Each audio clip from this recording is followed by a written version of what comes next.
Oi galera, tudo bem? Sejam bem-vindos ao segundo episódio do podcast Gratuito. Eu me chamo Luiz Otávio. Eu sou a Maria Eduarda Salles. E hoje nós dois estamos aqui com os professores Caio e com a professora Dayana. Queria que vocês se apresentassem, falassem como foi a chegada de vocês aqui na escola e tudo mais. Pode começar. Bom, eu sou Dayana, professora de História. Eu cheguei aqui na escola em outubro de 2019 para pegar umas turmas e no final das contas eu acabei mudando toda a minha matrícula para cá e assumi todas as turmas de História da escola. Minha primeira impressão sobre a escola, na semana que eu cheguei estava tendo uma feira Cesar Lattes. E aí eu me lembro que eu ficava muito impressionada porque eu olhava na sala dos professores, os professores sentados, fazendo diário, preparando aula, e os corredores enlouquecidos com os alunos. Os alunos estavam decorando corredor, decorando sala, e eu falei, gente, que escola é essa onde os professores não têm que estar empurrando os alunos para eles fazerem as coisas? Os próprios alunos estão fazendo. Então foi uma impressão assustadora. Não é comum, o aluno tá fazendo as coisas e o professor não tá lá tocando. Então foi bem marcante. Meu nome é Caio, boa tarde. Eu sou professor de Geografia aqui do Brasil-Turquia e cheguei um pouco depois. Alguns anos depois. Cheguei na escola ano passado, no meio do ano passado, também basicamente no mesmo momento que a professora Dayana. De loucura, né? Era semana de preparação para a feira. Semana pré-feira. Então era assim, um caos completo. E aí a professora Lina estava me apresentando a escola e ela comentava, poxa, não é sempre assim, é só nesse momento da feira, né? A gente é uma escola normal também. Ninguém fez isso comigo, tem tudo isso, mas você vai gostar, e não deu outra, né? Desde que eu cheguei na escola, me apaixonei. Aqui eu acreditei ainda mais que a educação a escola, a educação é o caminho, é onde eu tenho que estar, é onde eu gosto de estar, é no que eu acredito. Então, assim, a minha primeira impressão da escola foi uma escola muito bonita, além de ser muito bonita, muito organizada, e uma escola que tem muitos aspectos que eu acredito como educação de qualidade. Sim. Para vocês dois, como professores, né? Você que está aqui há um bom tempinho e você que chegou no passado, né? Mas como professores no geral, qual o papel da escola no desenvolvimento do aluno? Tanto para a vida pessoal deles, quanto na vida acadêmica, quando for trabalhar, na vida deles, em geral? Oxe, é bastante coisa. Assim, na verdade, a escola ela tem um papel na vida de cada um, mas ela tem um papel para cumprir na sociedade. Então, assim, para cada aluno que passa por uma escola, e principalmente que passa por essa escola, tem oportunidade de desenvolver-se como ser humano. Mas a escola ela tem um papel social importantíssimo. Literalmente, vocês passam a primeira parte da vida de vocês dentro da escola. Nós todos passamos, né? Então, assim, com a função social da escola, a gente entende que a escola ela tem duas áreas principais. Bom, eu entendo que a escola tem duas áreas principais de atuação. Primeiro, deixar vocês prontos para conseguir fazer uma faculdade ou ir para o trabalho, mas também deixar vocês prontos para atuarem como cidadãos na sociedade.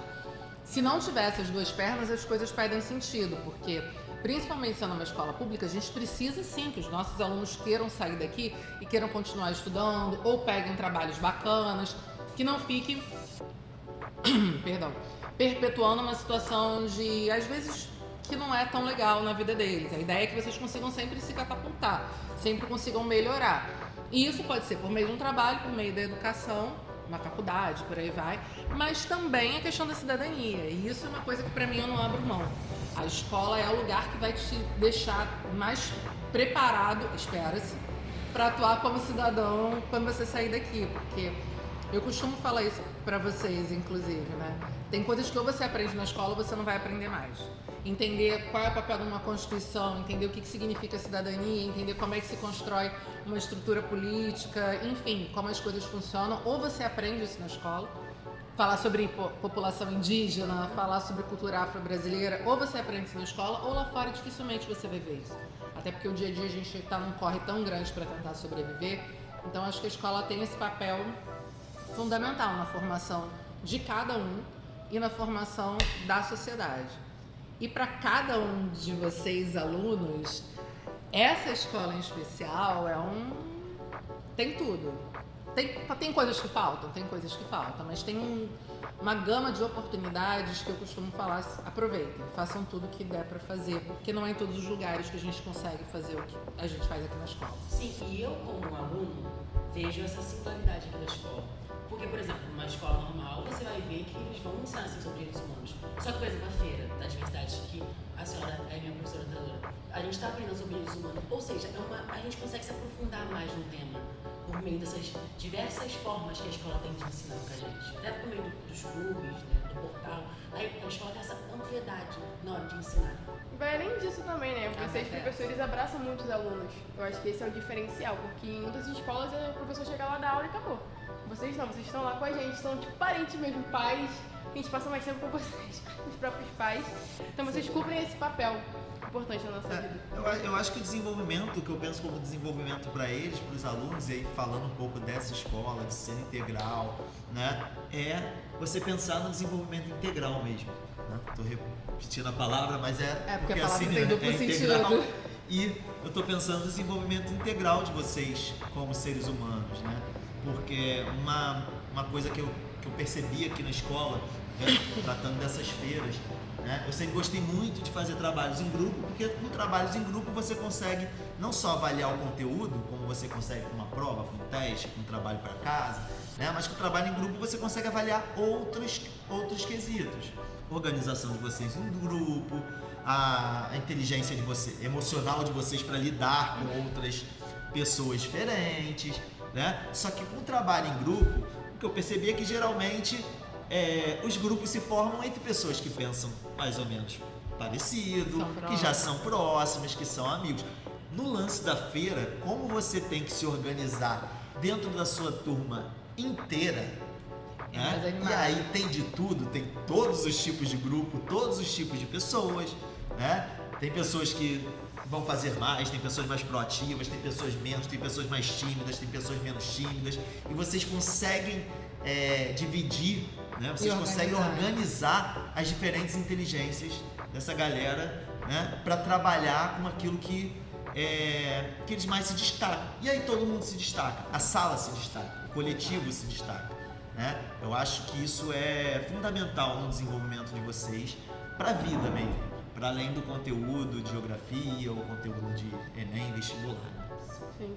E como o tema da Feira da Diversidade muitos temas também, os direitos humanos, em qual habilidade vocês acham que os alunos podem desenvolver, importantes habilidades desenvolverem para a aplicação dos direitos humanos na sociedade? E o que são direitos humanos? Para vocês. É uma pergunta longa, agora eu vou deixar você começar. Então, habilidades que os alunos podem desenvolver para se tratar de direitos humanos, eu encaro direitos humanos como uma gama de direitos que todos nós deveríamos ter assegurados, né? Direito à vida, direito à liberdade, direito à educação, direito ao trabalho, direito de não ser discriminado, não ser excluído de alguma forma da sociedade, direitos, enfim, que vão para além do que a gente tem na Declaração Universal dos Direitos Humanos. Ela é ampla, mas ela, né, foi feita após a Segunda Guerra Mundial, né, num contexto onde você não coloca, por exemplo, relação com direitos de minorias, né, garantia de direitos que hoje a gente entende como fundamentais, né, e hoje a gente já ampliou essa noção de direitos humanos, pelo menos na minha percepção. E aí, se tratando da feira, né? A pergunta foi sobre a feira, né? Como a feira... Sobre os alunos se desenvolverem a partir da feira. Eu acho que linka um pouco com o que eu estava comentando na outra resposta. Acho que vocês aprendem a lidar com a diferença, né? Vocês aprendem a lidar com a diversidade, né? Feira da diversidade.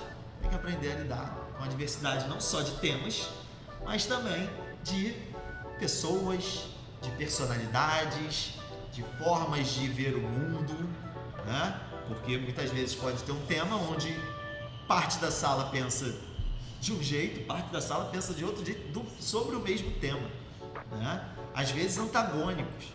E aí vocês conseguem, né? A gente consegue, mediando aquela situação, aquela organização, a gente consegue ali trabalhar com essa questão de conviver mesmo com a diferença, de respeitar a diferença, de aprender com a diferença, né? Acho que é bem interessante nesse sentido. Eu estava pensando aqui como começar a responder isso. Eu falei, a professora de história vai querer contar a história dos direitos humanos. Não. E aí eu resolvi fazer uma outra resposta. E aí, pegando um pouco das coisas que o Caio estava falando, o Caio fez o trocadilho, que não é um trocadilho, né? No sentido da educação integral. Na educação, disse que uma educação integral é aquela que mantém o aluno o dia inteiro na escola. Mas eu acho que a gente entende isso de outra forma. É formar o indivíduo na sua integralidade. E essa escola aqui, ela tem uma característica que ela permite de cara a gente já trabalhar direitos humanos e formação integral, nesse sentido de formação da integralidade, não o horário das 7 até. Essa é uma escola intercultural. Essa é uma escola onde o aluno entra aqui no primeiro ano, no primeiro dia, lidando com uma outra cultura completamente diferente da cultura brasileira. Então, assim, quando a gente fala sobre essa escola, onde a gente tem de cara, primeiro dia, primeiro ano, o aluno já tem contato com uma outra cultura, que é uma cultura completamente diferente da cultura brasileira. É a cultura turca. A cultura turca que envolve, inclusive, outra religiosidade. Alunos que vêm de uma família tradicional cristã, seja ela católica ou evangélica, chegam aqui e falam, opa, como assim? Eu já tive alunos que falaram, ei, meu professor é muçulmano, então peraí, ele é homem-bomba? Eu falo, não sei, olha pra cara dos seus professores, vê se você acha que ele vai explodir uma bomba na sua cara. Às vezes a gente até fica com vontade, porém não. Melhor não. Sim, porque voltando naquele mesmo assunto, essa escola tem esse poder de desmistificar algumas coisas. Pois é, e assim, acho que o próprio fato de ser uma escola intercultural, isso já dá essa cara. Se a gente for olhar lá, Lei de Diretrizes da Bases da Educação, está lá falando sobre a necessidade de você colocar dentro do currículo escolar o respeito à diversidade, o contato com outras culturas, saber lidar com outras coisas. Isso às vezes passa como se o contato com outras culturas é aprender a falar inglês. Não, é literalmente vivenciar outra cultura. Quanto mais você tem uma riqueza de uma gama cultural e religiosa e de todos os tipos dentro de um ambiente como esse, principalmente numa escola que ela dura o dia inteiro, a maior a possibilidade dos alunos entenderem culturas diferentes. Como professora de história, e como professora de história dessa escola intercultural, as minhas primeiras aulas são: não existe nenhuma cultura superior à outra. A gente tem que respeitar todas as culturas. É a matéria do primeiro bimestre, já estou dando spoiler para quem for fazer escola aqui ano que vem, mas a matéria do primeiro bimestre, não existe uma cultura superior à outra. O que existem são formas diferentes de existir. Então, assim, se a gente está falando sobre direitos humanos e formação, essa escola permite isso porque é a base do currículo dela. Ela é intercultural, ela é para promover a diversidade, ela é para promover a troca, ela é para promover o respeito, ela é para promover o conhecimento sobre outras culturas. Às vezes o que eu sinto falta é conseguir promover um contato com outras culturas além da turca, como, por exemplo, a cultura indígena. Tanto que eu falo bastante sobre isso em sala de aula. Porque isso está, por incrível que pareça, isso está mais distante pra gente do que a cultura turca. E isso é muito doido, né? Aquilo que eu falo, é mais fácil vocês entenderem uma palavra em turco, porque tiveram contato com a língua, do que uma palavra em guarani. Mas eu acho que a Feira da Diversidade, ela permite também a gente trazer, não só a feira, tá? Que eu acho que não tem que ficar na responsabilidade de uma única feira promover esse tipo de diálogo, de coisas diferentes na escola. E acho que também a escola não tem isso, é isso, a gente trabalha diferentes culturas desde o início. Mas é muito legal ter esse momento onde a gente fala, peraí, vamos sentar aqui, vamos discutir diferentes aspectos da sociedade. Vamos falar sobre LGBT, vamos falar sobre pessoas divergentes, vamos falar sobre tudo. Eu acho que é uma excelente oportunidade. Sim, porque no Brasil não é somente um projeto. Assim, todos os projetos você vai ver que a gente vai conseguir ver diversas outras culturas, no NEP, que a gente pensa em cultura turca diretamente. A diversidade, que a gente abrange mais. Mas em si até mesmo na sala de aula, o discurso é aberto, o diálogo é aberto.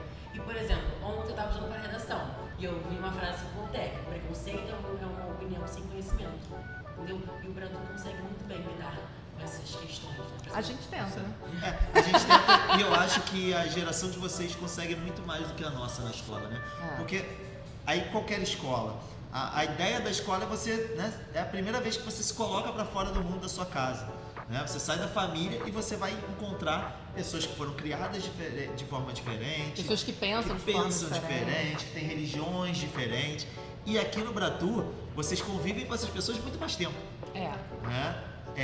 Então vocês acabam se preparando melhor para conviver com essa diversidade. Então isso que eu ia falar, que eu levaria até para um lado para fora, né? Fora da escola, que é realmente na vida pessoal, na área de trabalho. Então você ter contato aqui na escola, no processo desde pequeno, acho que são 12 anos, né? Até chegar no ensino médio e completar tudo.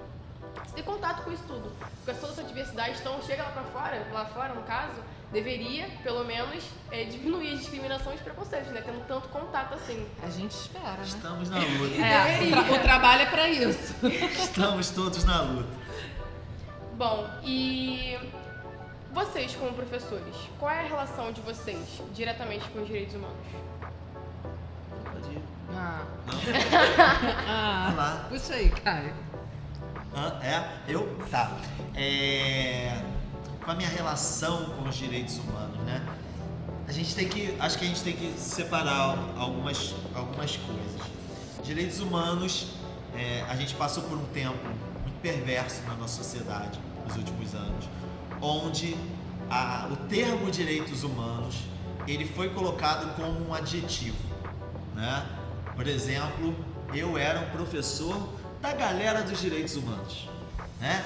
Isso tudo já englobava que, não sei, dentro de uma percepção enviesada do que é o termo direitos humanos, essa galera que vai querer soltar todos os bandidos da prisão, que vai defender quem comete crime, que vai, enfim. É uma visão bem pejorativa do que significa direitos humanos. Exatamente. E eu vejo que esse trabalho que a gente faz, já que o tema direitos humanos apareceu na Feira da Diversidade, de colocar eles para minimamente ler a declaração e ver, poxa, direitos humanos não é então soltar todo mundo da prisão, nem defender só quem comete um crime. É isso que é direitos humanos? É liberdade? É direito à vida, é direito a ter uma dignidade garantida na nossa sociedade, é isso que é direitos humanos? Então eu defendo. Né? Aí todo mundo passa a defender os direitos humanos porque não se trata, né, de defender uma parcela da população ou outra. Né? A gente acredita que todos têm direitos fundamentais para serem garantidos.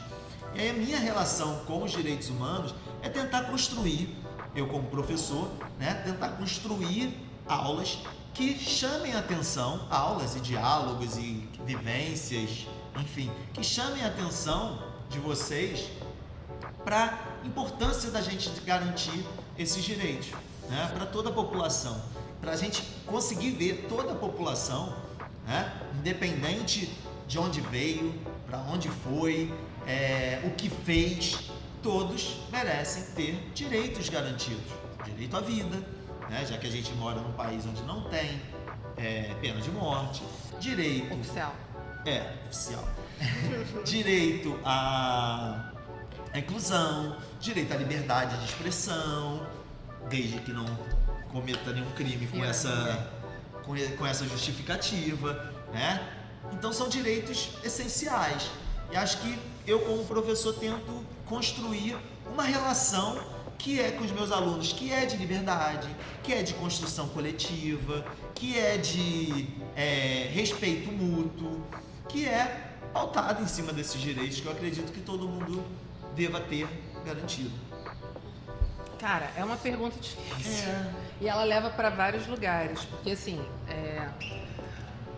de novo, professora de História, eu tenho literalmente uma aula no meu currículo que é só sobre direitos humanos, que é quando eu estou falando de Revolução Francesa, onde surgiu a Declaração Universal dos Direitos do Homem e do Cidadão. E que depois eu venho lembrar, teve a Declaração Universal dos Direitos do Homem e do Cidadão, depois teve do Homem e da Mulher Cidadã. Então, para você lembrar que não são... Direitos humanos não estão garantidos. Você, inclusive, dentro de direitos humanos, você tem que lembrar que existem outros grupos e outras minorias que precisam ser olhadas. No caso de mulheres, nem é minoria, e de vários outros grupos. mas que precisam ser observadas. Então, assim, dentro do meu currículo isso está o tempo inteiro. Não só porque eu tenho essa aula específica que eu trabalho o surgimento da ideia de direitos humanos dentro de uma lógica de revoluções em que a população tenta tirar do poder uma determinada oligarquia, etc. e tal, mas eu, especificamente esse ano, eu também pude tratar de direitos humanos para a gente analisar o que significa o orientalismo, que é um preconceito que existe contra pessoas que são árabes, muçulmanas, enfim. E aí, para lidar um pouco com isso. Então, dentro do currículo tá lá, aparece. Mas eu acho que tem uma outra coisa, para além do currículo, que é para a pessoa, para a Dayana, para a professora Dayana, ou para a Dayana que não é só professora, mas que acaba... É porque uma persona que a gente veste é difícil de tirar. Uma vez que a gente vestiu a camisa de professor, né, é difícil de tirar. Mas, e já dizia Paulo Freire, né, aproxima aquilo que você fala daquilo que você faz. Que a tua prática possa cada vez ser mais próxima daquilo que você fala. Então, de fato, é um esforço que, como professor, a gente faz, como educador, a gente faz para praticar isso. E aí, quando eu falo sobre direitos humanos hoje, para além daquilo que está no meu currículo, eu penso que isso é também trazer, para além do currículo, aquilo para a juventude, para vocês. Então, é falar, por exemplo, todo mundo sabe, eu ando pela escola com uma mochila LGBT. Por quê? Por que eu ando com uma mochila LGBT? Porque ela é linda, eu amo, ela é muito legal, de verdade, acho ela super bacana. Mas, além disso, é para a gente lembrar que esse grupo, que normalmente é a minoria, normalmente está excluído da proteção e da seguridade, da ideia de ter direitos, esse grupo tem um lugar. E eu tô aqui, eu defendo de alguma forma o lugar desse grupo. Não em sala de aula, não no conteúdo, mas na minha existência. Eu trabalho com essa galera, eu acolho, eu ouço, eu reconheço, não só isso, mas também a cultura negra brasileira.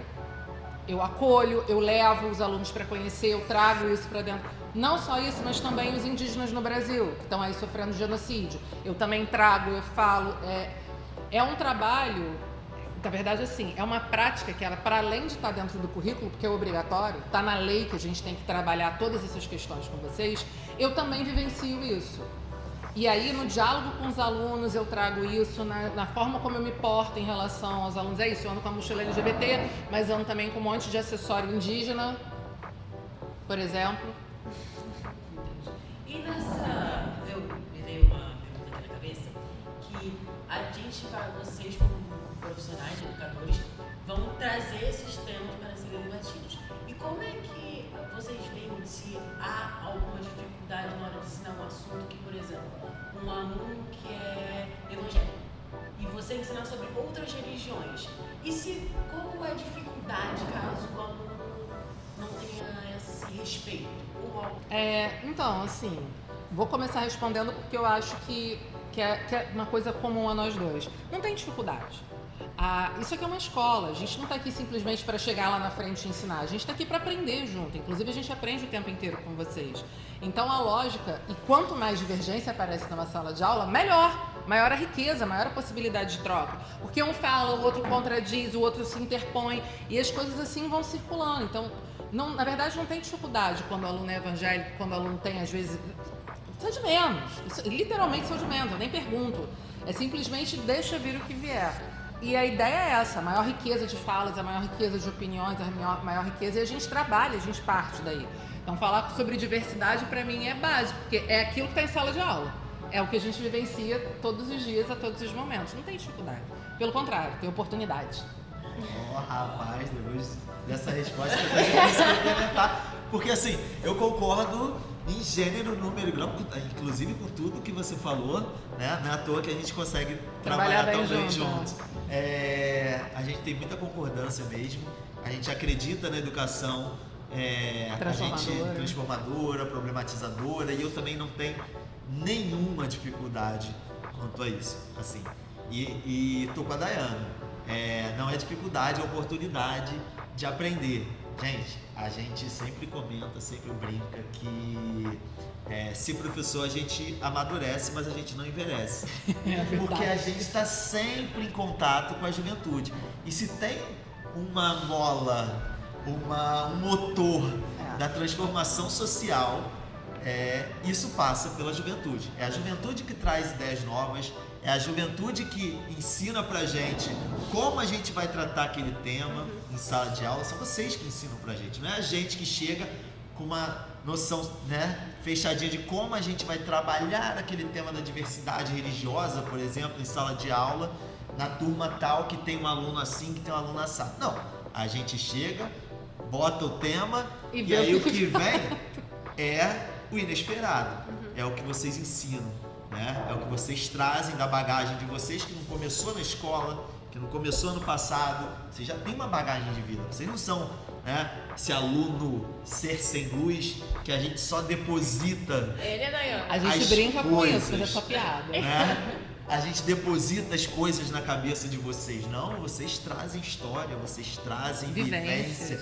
vocês trazem. E a gente vai trocar essas experiências, a gente vai trocar essas vivências, relatos dessas vivências e vai construindo ali o currículo em cima dessa diversidade, né? E eu acho que isso pelo contrário, é o mais bacana, né? Não tem nada difícil nisso, para mim é o mais legal. Eu adoro quando eu encontro alunos que têm visões políticas, econômicas, sociais diferentes da minha, religiosas diferentes da minha, porque é ali que eu vou aprender, né? É na diversidade que eu aprendo. E eu acho que... O que a gente gosta mesmo é do aluno que fala.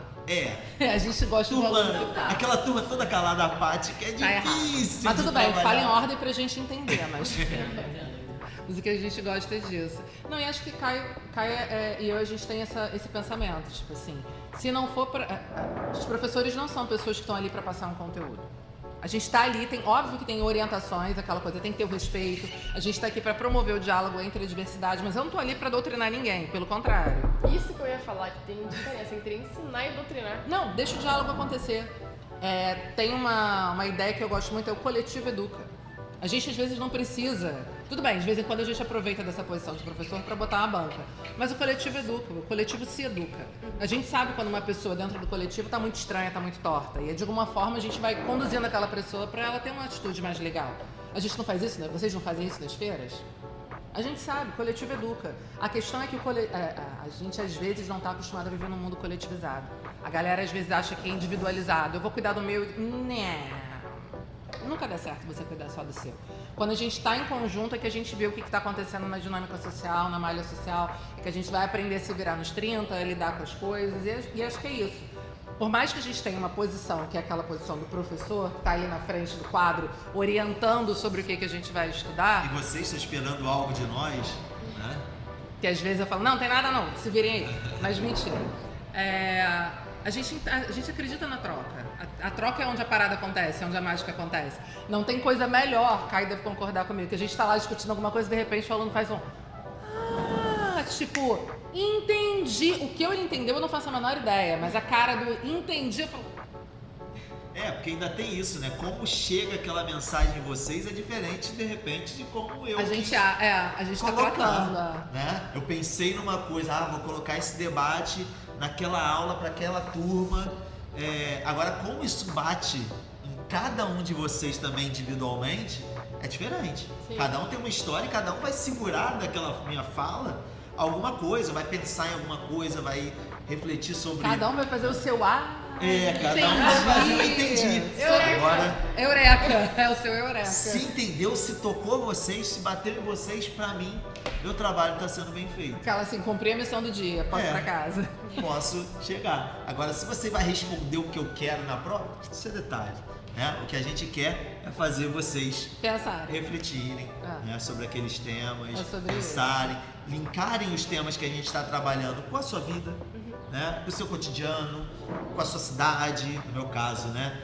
Do geografia urbana para o segundo ano, geografia agrária para o segundo ano, população, né? Linkem com as suas vidas, com a sua bagagem, né? Com tudo que você já viveu até então e que ainda vive. E é que ainda vive. Vai virar.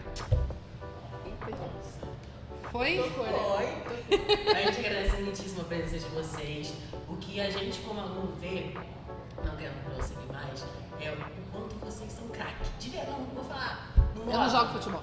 Não, porque a forma Ele como quer vocês ponto, Dayana. passam, o que vocês Desde quando sabem, é uma forma extraordinária. Tipo, extraordinária, tipo, excepcional. O que a gente vê um novo mundo a partir do que vocês passam pra gente. De verdade. Você viu eu chorando e me emocionando quando no ano passado você falou que ia entrar na greve? Eu Não, aquilo me dali. comovi tanto, senti. Então, vocês realmente conseguem passar isso pra gente. São maravilhosos. Olha, não por nós individualmente, porque eu não gosto desse papel, mas em nome dos professores do Bratur, vou dizer que é um prazer enorme dar aula pra vocês, cara. É uma parada. A gente gosta muito. Da tesão, desculpa. Da animação. É lenha na nossa chama de É, amor, é. educação, de esperança, né? É isso, dá gana. Que às vezes dá aquela apagadinha, mas no Bratur. Dá sentido, a parada tem Perfeito. sentido. A gente agradece muito, o portal agradece muito, toda a equipe que tá aqui ajudando-se a construir esse podcast, agradece muito a presença de vocês, de verdade. A gente que agradece. É, a né? gente que mais agradece. Mais uma troca Vendo como é maravilhosa bom dar pros aula alunos. aqui.